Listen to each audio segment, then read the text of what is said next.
Bem, meus queridos irmãos, vamos elevar os nossos pensamentos a Deus, a Jesus Cristo, a espiritualidade superior.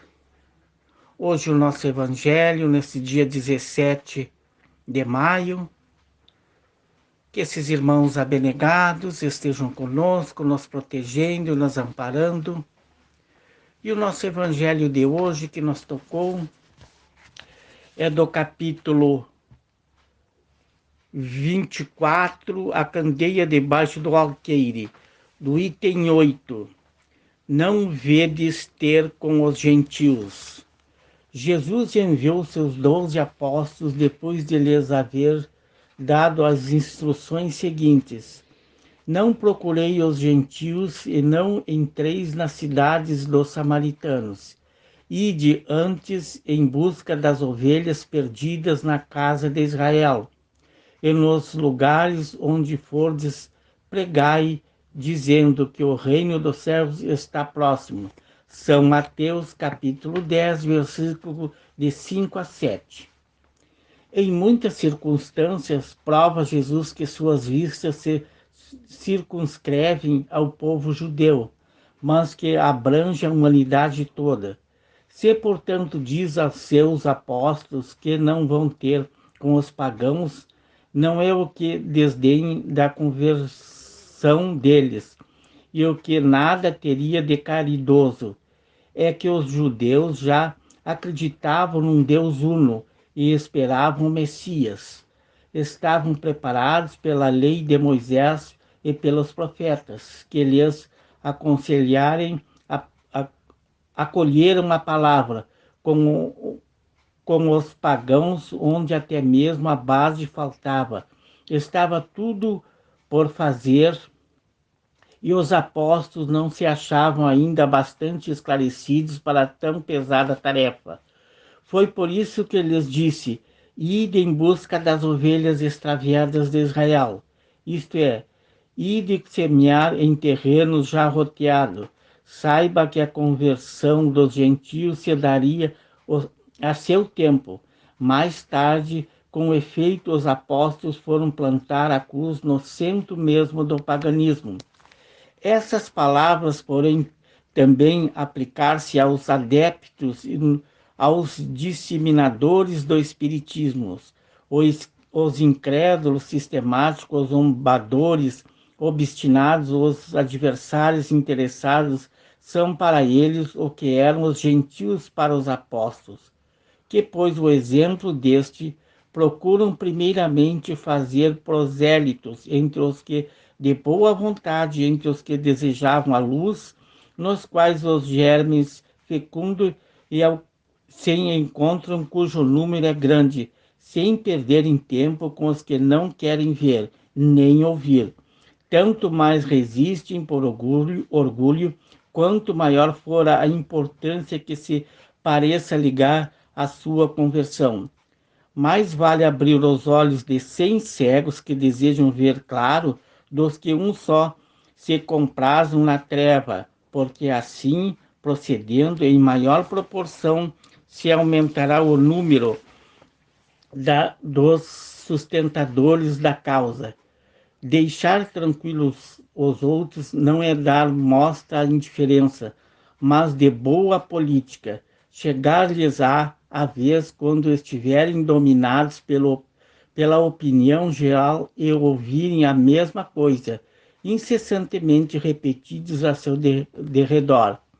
Aí julgarão que aceitam voluntariamente, por impulso próprio, a ideia de não por pressão de outrem. Depois das ideias que são como as sementes, não podem germinar fora da estação apropriada, nem em terreno que não tenha sido de antemão preparado, pelo que melhor é sempre o tempo propício a se cultivem primeiro as que germinem, para não acontecer que abortem as outras, em virtude de um cultivo demasiado intenso.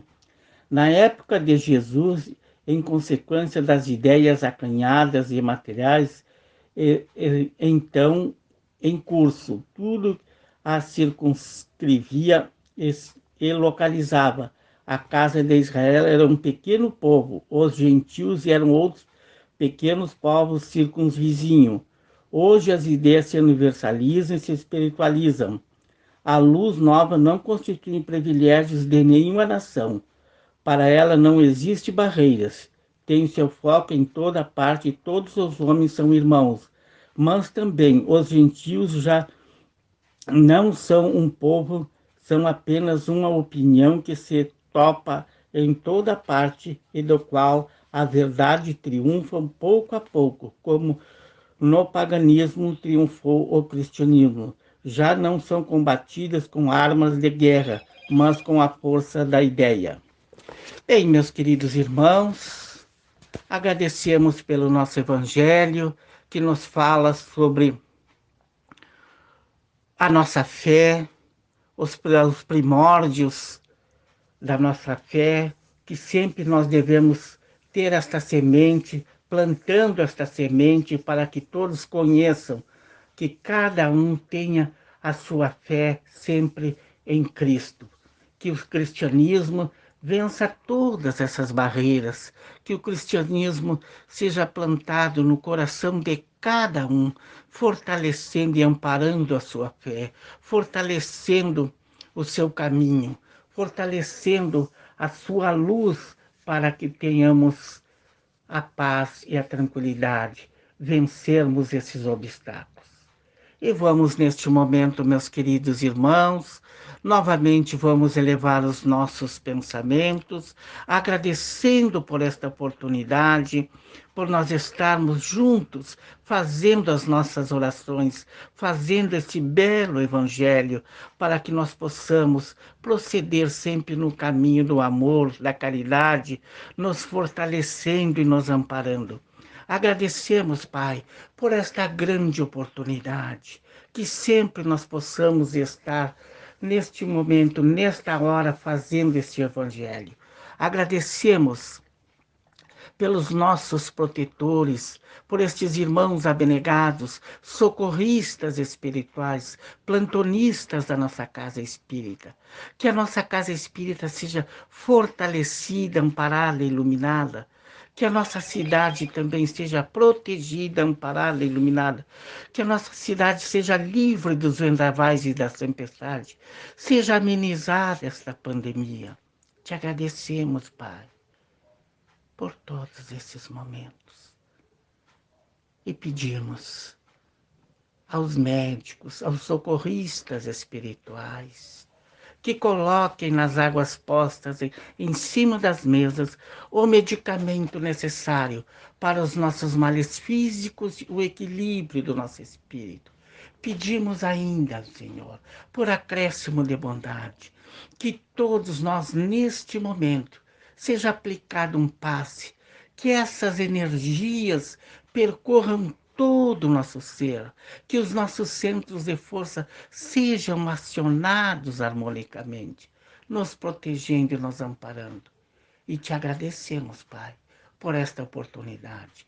E que a paz de Deus e de Jesus Cristo esteja sempre conosco. E que assim seja.